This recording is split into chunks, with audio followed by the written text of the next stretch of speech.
ঢাকার হাসপাতালগুলোতে এখন বলতে গেলে পা ফেলার জায়গা নেই। আর কারণটা কি? চারিদিকে হামের এমন প্রকোপ যে হাসপাতালগুলো শিশুদের ভিড়ে একদম উপচে পড়ছে। তো আজকের এই পর্বে আমরা ঠিক এই বিষয়টাই খতিয়ে দেখব। জানব রাজধানীর দুটো বড় হাসপাতালের ভেতরের অবস্থাটা আসলে কি, আর কথা বলবো সেই সব উদ্বিগ্ন বাবা মাদের নিয়ে যারা তাদের সন্তানদের নিয়ে ছুটোছুটি করছেন।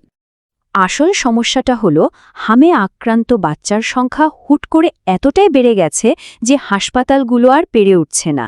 বিশেষ করে মহাখালীর হাসপাতালগুলোতে তো তিল ধারণের ঠাঁই নেই বললেই চলে। আমরা এখন একটা মারাত্মক হামের প্রাদুর্ভাবের মধ্যে দিয়ে যাচ্ছি। আর সবচেয়ে ভয়ের ব্যাপার হলো যারা আক্রান্ত হচ্ছে তাদের বেশিরভাগই খুব ছোট শিশু। 1 বছর বা তার চেয়েও কম বয়সী বাচ্চারা সবচেয়ে বেশি ঝুঁকিতে আছে, যা বাবা মায়েদের দুশ্চিন্তা কয়েক গুণ বাড়িয়ে দিয়েছে। আচ্ছা, চলুন এবার সরাসরি ভেতরের অবস্থাটা দেখি।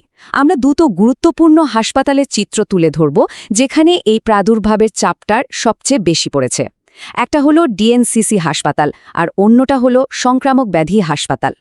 শুধু একটা সংখ্যা শুনুন, মহাখালীর ডিএনসিসি হাসপাতালেই এখন ভর্তি আছে 178 জন হামে আক্রান্ত শিশু। ভাবা যায়? শুধু এই একটা সংখ্যাই বলে দেয় যে পরিস্থিতি কতটা গুরুতর, আর এদের বেশিরভাগেরই বয়স 1 বছরের আশেপাশে।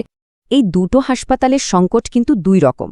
যেমন ধরুন, ডিএনসিসি হাসপাতালে বেড খালি থাকলেও বাবা মায়েরা ওখানকার সেবা নিয়ে পুরোপুরি সন্তুষ্ট না, তাদের মধ্যে একটা মিশ্র প্রতিক্রিয়া কাজ করছে।